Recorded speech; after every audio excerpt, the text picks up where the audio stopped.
Fifia, on l'a do, miabe sika, ne miaba me pepe, beno trop le fia, wabe nous de pepe la sous sika non lo, wabe ne pepe la sous sika non lo, mi so bien le cane sous million la lomena milo, yabe nyona me ko buwa mia fo le nkolo, la mesene yi ganto lo, ye no do sika na wa. Ola somia be aha keye amegaho nuna yo so ona hoa keye omudona su kremu mo ebibina kele ni ha ola kuino ola nui do fafaji lo ola nui do dagbeji lo ola nui be la zuma jeno lo yesi tu ola gbado gendu akekenji lo agbado togo be juaji lo. Bawe ye ehunonda ho la tokudo mama miabioso togbe kale kele ni commission pour la régularisation de la pureté de nos rites dans l'espace Guémina à prendre la parole et donc togbe de ha ale wo alebe miabe de konuo wa ilo togbe o toji enyo mi le do ape commission de régularisation des rites gen emina be do kebele wa do subo ni ato yin me mi le koto jine huno du hun si du be do ke commission fi o so dasia ni abe konuo be zanzan wa enu mo le iro dodo nu le eduko boro bien tele no bi no ba padi o enu ko ona wo be nu yo lawo ameko nto chite be premier be sra ya sana commission so gare me eto be doji eyo dogo ne be nu wa ne mu ito wa ola suro mi a o luciando nya o totoji commission be dokele wa gapopo le ke mi la ba de lu subo me wa genvodou beni no yi dasia a damenu no yi genvodusia a genwebenu e ba fodi emile lo togbo ba cheji mamo ba cheji ro twa mania baro. Nous disons merci à cette commission qui travaille d'arrache-pied avec les autorités officielles de la localité pour la régularisation et la pureté de nos rites. Fifia osa mama gbana.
Les officiants et les initiés sont en train, dans cette procession spirituelle, de nous apporter la pierre sacrée.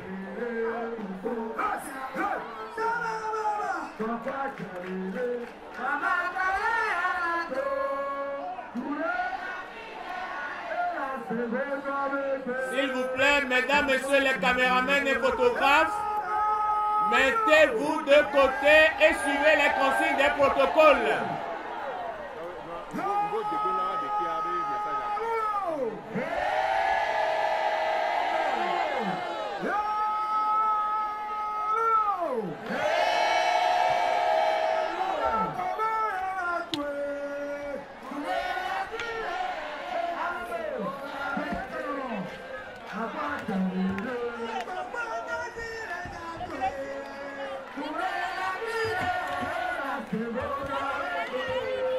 Elle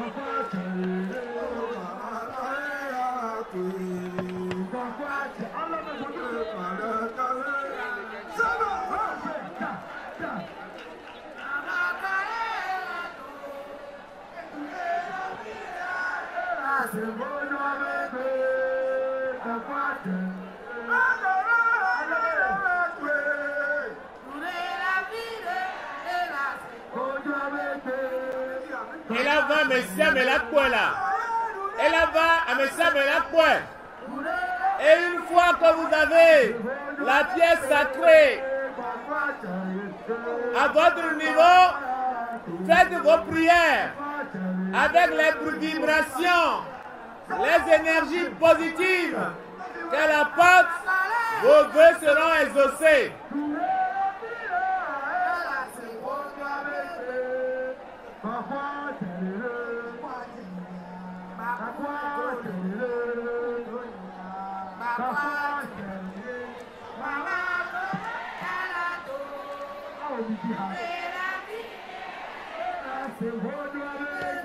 Cette cérémonie de la prise de la pièce sacrée est codifiée par les ancêtres. Et ça fait 28 stations. On a commencé le 16 juin et elle va se terminer le 25 décembre. Ça fait un cycle de 6 mois.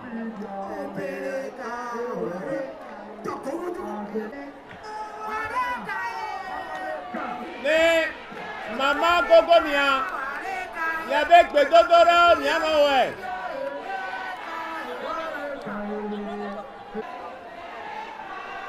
Pereka warekalo, agbedito mibio, edone takpa, enyane takpa, ahobine takpa lo, marumo balo, ayabuane potoji lo, nenuane balomi lo, nyalu akoba kolo, tetine nagbere tekane buble lo.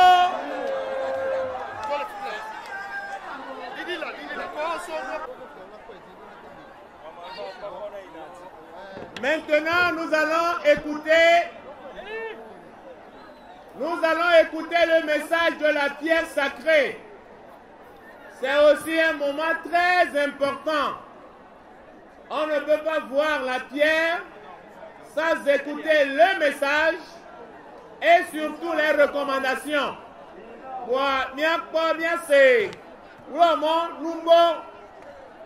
Mama collègue ou non les débenois.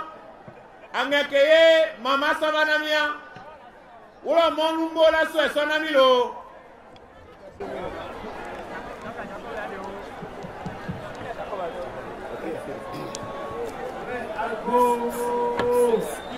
yemi le dago ne ministre préfet au maire yemi le dakwe dawe député question le dakwe kare nawe nyawa Maman collé eto Nyanyawa ekpe toile blanc salé ekpe blanc salé to toi elle est tout angé gane benadore tobo doa mais elu keni tawa nta hombe yawe no be yawe o la to afoku ameke Otina bela et nous il est tova yo la ho awe ogo benale na me to le me to nia e la pa afoku le me e fegwa e imena me do le wala nya to ka kebena yo no vibe so eni amelia ola gba to ka kabela be aiti to go be no me ke la ko no e pe na afoku le nya ero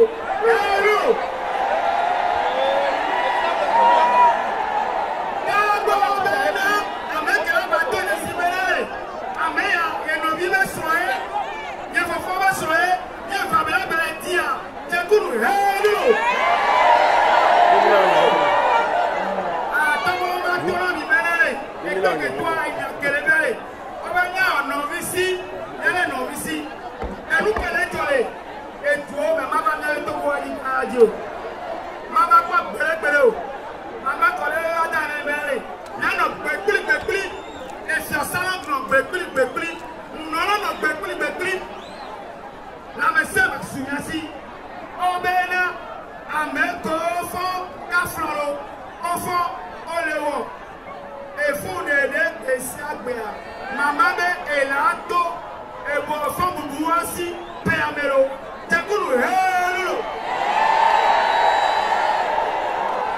Maman, et là, Béoué, Kékéame, avec la Kouébé, et Fouta aussi, on a d'abord, avortement, Tekoulou, Hello. Tekoulou, Hello. Avec Olé, Obéna et Bobo. Apaku le homena yo, alors vivement on l'a pas, on a kakraville à Pakodi, on a fola yo, alors Kassolo on a gagné. Tabo là, non mais pas on est là, avec nous on est là, et vous là vous êtes dolo, tabou le, tabou le, angeke, maman et Sorola, et Sonamio, et des beaux, et des dieux. I'm a salmon, and a point. That was it for me. You are doing that was it for me. You are doing out of the pump. Egbea, ye talking to Takataka, Latoya, ye coffee follow, Nous disons merci à Oula Monumbo, qui est le prêtre de la divinité Mama Colère de Benou. En résumé, la pièce sacrée de cette année est de couleur blanc sale. Les recommandations, la pierre nous interdit de ne pas se prévaloir de ce qui ne nous appartient pas. À César, ce qui est à César, à Dieu, ce qui est à Dieu. Au deuxième point, la pierre sacrée nous recommande d'éviter de chercher les femmes d'autrui. C'est une interdiction formelle. La pierre sacrée de couleur blanc sale nous invite à l'union et à la solidarité. Le Togo ne connaîtra pas les affres de la guerre, ni de la faim, ni de la famine.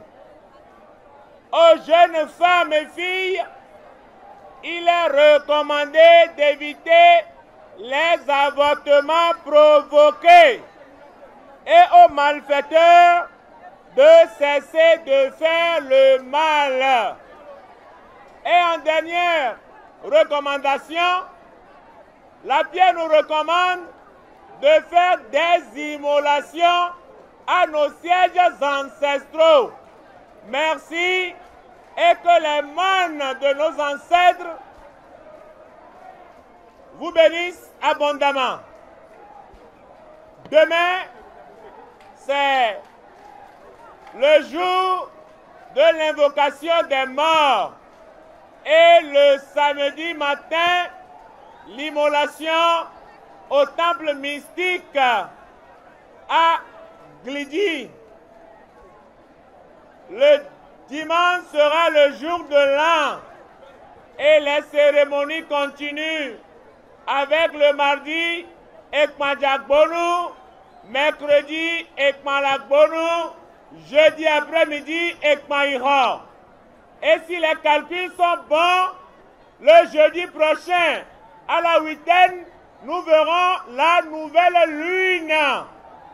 Et la fête continuera jusqu'au 25 décembre avec le retour des divinités à la mer, Vaudou Dapou.